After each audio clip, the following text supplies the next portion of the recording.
नमस्कार दोस्तों, मैं डॉक्टर अनुपमा फलसफा मंच के माध्यम से आप सभी का हार्दिक अभिनंदन करती हूँ। प्रस्तुत हूँ सूरदास की पंक्तियों की हिंदी व्याख्या की प्रस्तुति लेकर। जी हाँ दोस्तों, सूरदास कृष्ण के अनन्य भक्त थे और माधुर्योपासना में विश्वास रखते थे।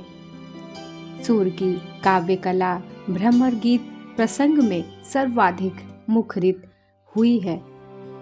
आचार्य रामचंद्र शुक्ल ने भ्रमर गीत प्रसंग के 400 महत्वपूर्ण पदों को संकलित करके भ्रमर गीत सार नाम दिया है। चलिए प्रारंभ करते हैं। जदुपति लखियो ते ही मुसिकात, कहत हम मन रही जोई सोई भई यह बात। बचन परगट करन लागे प्रेम कथा चलाए, सुनहु उद्धव मोहि ब्रज की सुधि नहीं बिसराए। रैनी सोवत चलत जागत लगत नहीं मन आन, नंद जसोमति नारी नर ब्रज जहाँ मेरी प्राण, जहाँ मेरो प्राण। कहत हरि सुनि उपंग सुत, यह कहत हो रस रीति।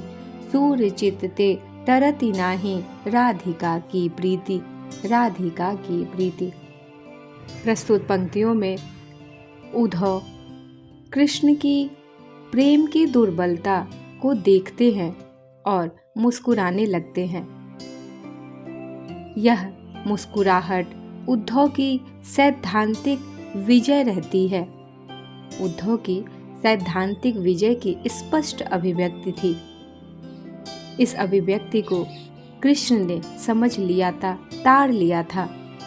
इसीलिए कृष्ण ने उसे और आगे बढ़ाने के लिए, उसे और अच्छी समझ देने के लिए अपने प्रेम को, अपने प्रेम की बातों को खुलकर उद्धव से चर्चा करते हैं, बताते हैं। प्रस्तुत पंक्तियों में कृष्ण उद्धव के सामने अपनी प्रेम कथा को विस्तार से खुलकर बताते हैं। जैसे ही उद्धव कृष्ण की प्रेम संबंधी कथा, इन विषयों को सुनते हैं तो वह मन ही मन मुस्कुराने लगते हैं। उनकी मुस्कुराहट को कृष्ण देख लेते हैं, समझ जाते हैं और भाप लेते हैं। तभी कृष्ण अपने मन में ही यह सोचने लगते हैं, विचार करने लगते हैं कि हे उद्धव, मेरे मन में जो भी बात थी उसी प्रेम की बात को मैंने तुमसे कहा था, पर मैं जानता था कि तुम मेरी बातों को सुनकर हंसोगे, पर तुम्हारे मन की बात को तुम्हारी वाणी प्रकट कराने के लिए ही। कृष्ण मन ही मन सोचते हैं कि यह सब बातें मैंने जानबूझकर तुमसे बताई है। क्यों? क्योंकि तुम्हारे मन की बात, तुम्हारे भाव, तुम्हारी वाणी को मैं सुनना चाहता हूँ कि तुम क्या समझते हो। यह सब कुछ जानते हुए मैंने यह प्रेम कथा तुम्हारे सामने कही है। इस प्रकार के भाव को तुम्हारे, कृष्ण कहते सोचते हैं कि तुम्हारे इस प्रकार के भावों को, कैसे भावों को, अर्थात प्रेम संबंधी संयोग, वियोग, विरह संबंधी भावनाओं को उद्धव सैद्धांतिक रूप से ही मान्य करते थे, मानते थे। उनका चित्त इन सभी बातों पर गौर नहीं करता था, प्रभावित नहीं होता था।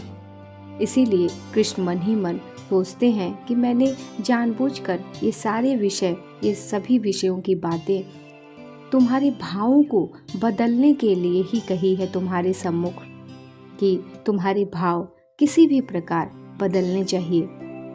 और इन्हीं भावों को बदलने के लिए ही कृष्ण मन ही मन विचार करते हैं कि क्यों न उद्धव को ब्रज भेजा जाए, और वह निश्चय कर लेते हैं कि उद्धव को ब्रज भेजा ही जाएगा। यह मन ही मन विचार करते हैं। फिर कृष्ण प्रकट भाव से उद्धव के सामने आते हैं और कहने लगते हैं कि उद्धव सुनो, सुनो उद्धव, तुम चाहे जो कहो, पर ब्रज की सुधि मुझसे भुलाए से नहीं भूलती। प्रकट भाव में आकर कृष्ण उद्धव के सामने अपने प्रेम की पीड़ा को फिर से कहते हैं कि ब्रज की सुधि, ब्रज की यादें, ब्रज की स्मृति मुझे भूलती ही नहीं है। रात को सोते समय उसका ध्यान रहता है, दिन में जागते समय उसका ध्यान रहता है। रात और दिन मैं उसी ध्यान में ही रहता हूँ। ब्रज, गोप गोपी और राधा के ध्यान के अलावा मेरे मन में कुछ और नर नारियां जहाँ हैं वहीं मेरे प्राण भी रहते हैं। कृष्ण कहते हैं कि उद्धव सुन लो, मुझसे ब्रज की यादें, गोपियाँ, राधा का ध्यान कुछ भी भूलता नहीं। मैं लाख चाहता हूँ भुलाना, फिर भी मेरे चित्त से उनकी स्मृति नहीं छूट पाती। मेरे प्राण तो उसी में बसते हैं, इसीलिए मैं न रात को सो पाता हूँ और न दिन में जाग पाता हूँ ठीक ढंग से। फिर कृष्ण कहते हैं, हे उद्धव, मैं तुमसे यह रस रीति की बात ही कह रहा हूँ। हे उद्धव, मैं इस रस की, इस प्रेम रीति की बात कह ही रहा हूँ कि प्रेम ही रस है और यह प्रेम रस ही जीवन है। अर्थात कृष्ण उद्धव को बताना चाहते हैं कि अपनी हृदय की भावों को इस मार्मिकता के साथ जोड़कर तो देखो कि कितना आनंद है इस विरह में, कितना आनंद है इस प्रेम में, कितना आनंद है वियोग में। तभी तो यह प्रेम ही रस है और यह रस ही जीवन है। सूरदास कहते हैं कि हे उद्धव, अंत में सूरदास कहते हैं कि हे उद्धव, राधा की प्रीति मेरे चित्त से टाले नहीं टलती। और अंत में सूरदास जी कहते हैं कि हे उद्धव, मैं किस प्रकार अपने चित्त को संभालूं, मैं किस प्रकार अपने चित्त को अन्य कार्यों में लगाऊं।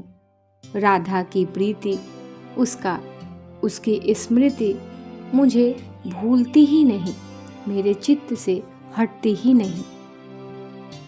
धन्यवाद।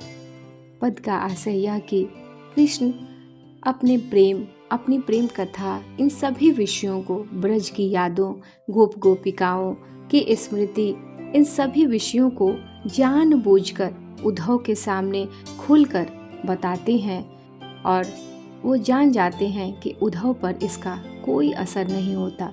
फिर भी वह सब बातें खुलकर बताते हैं। सैद्धांतिक रूप से उद्धव इन बातों को सुनकर मुस्कुराते हैं। उनके चित्त पर किसी भी प्रकार की मार्मिकता का कोई अंश नहीं दिखाई देता। तभी यह निश्चय होता है कि इन्हें ब्रज भेजा जाए। वहाँ जाकर जब ये जाएंगे तो इनका चित्त जरूर ही बदलेगा और यह इस तरीके से इनके चित्त के परिवर्तन से ही इनके भाव, इनका व्यक्तित्व भी एक अलग ही ढंग से प्रकाशित होगा।